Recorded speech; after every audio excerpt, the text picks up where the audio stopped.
आज हम बात करेंगे भारत के प्रेसिडेंट की पावर्स के बारे में।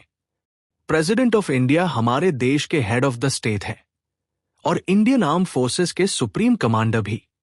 लेकिन क्या आप जानते हैं कि प्रेसिडेंट के पास कितनी तरह की पावर्स होती हैं? चलिए जानते हैं। प्रेसिडेंट की 6 मेन पावर्स होती हैं।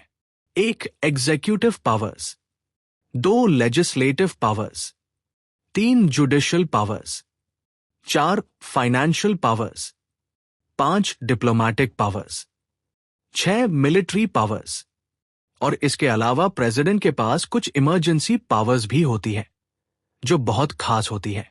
आज के इस वीडियो में हम बात करेंगे पहले 3 पावर्स की, एग्जीक्यूटिव, लेजिस्लेटिव और judicial powers. 1 executive powers. President की एग्जीक्यूटिव पावर्स बहुत इंपॉर्टेंट है क्योंकि वो पूरे देश की एडमिनिस्ट्रेशन सिस्टम के हेड है। प्रेसिडेंट अपॉइंट करते हैं प्राइम मिनिस्टर और उनके साथ काम करने वाले ministers, governors of states, chief justice of India और सुप्रीम कोर्ट व हाई कोर्ट्स के दूसरे जजेस, साथ ही एम्बेसडर्स और हाई कमिश्नर्स को भी। यानी सिंपल वर्ड्स में कहे तो देश की सबसे ऊंची एडमिनिस्ट्रेटिव अपॉइंटमेंट्स करने का अधिकार प्रेसिडेंट के पास होता है। प्रेसिडेंट हमारे आर्मी, नेवी और एयरफोर्स के सुप्रीम कमांडर भी हैं और इनके चीफ्स को अपॉइंट करने का पावर भी प्रेसिडेंट के पास होता है। कुछ खास परिस्थितियों में प्रेसिडेंट कुछ ऑफिशियल्स को रिमूव भी कर सकते हैं। 2 लेजिस्लेटिव पावर्स।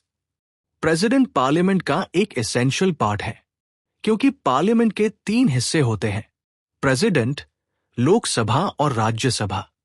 लेजिस्लेटिव पावर्स के तहत प्रेसिडेंट के पास कई अहम अधिकार हैं। वो पार्लियामेंट के सेशंस को बुला, सामन या खत्म, प्रोरोग कर सकते हैं और चाहें तो लोकसभा को डिसोल्व भी कर सकते हैं। कोई भी बिल जब तक प्रेसिडेंट की असेंट, सहमति नहीं मिलती, लॉ नहीं बन सकता। प्रेसिडेंट पार्लियामेंट को एड्रेस करते हैं और जरूरत पड़ने पर जॉइंट सेशन भी बुला सकते हैं। वो कुछ मेंबर्स नॉमिनेट भी करते हैं।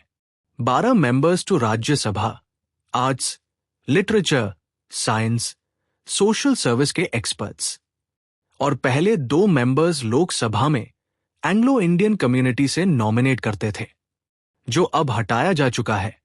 104th amendment 2020। 3 judicial powers. अब बात करते हैं प्रेसिडेंट की जुडिशियल पावर्स की। President chief justice of India, supreme court और हाई कोर्ट्स के जजेस को अपॉइंट करते हैं। इसके अलावा उनके पास यह स्पेशल पावर है कि वो किसी व्यक्ति की सजा को माफ, पार्डन कर सकते हैं या उसे कम, कम्यूट, रोक, रिप्राइव या बदल, रिमिट सकते हैं। ये पावर सबसे ज्यादा डेथ सेंटेंस केसेस में इस्तेमाल होती है। यानी अगर किसी को डेथ सेंटेंस मिली है तो उसकी फाइनल मर्सी पिटिशन प्रेसिडेंट के पास जा। तो दोस्तों, ये थी प्रेसिडेंट की पहली 3 पावर्स, एग्जीक्यूटिव, लेजिस्लेटिव और जुडिशियल पावर्स। लेकिन अभी बाकी हैं और भी इंटरेस्टिंग पावर्स, फाइनेंशियल, डिप्लोमेटिक और मिलिट्री, और साथ ही उनकी इमरजेंसी पावर्स, जिनके जरिए प्रेसिडेंट पूरे देश की स्टेबिलिटी और सिक्योरिटी को मेंटेन करते हैं। इन सब पर बात करेंगे हम अगले वीडियो में, तो बने रहिए हमारे साथ।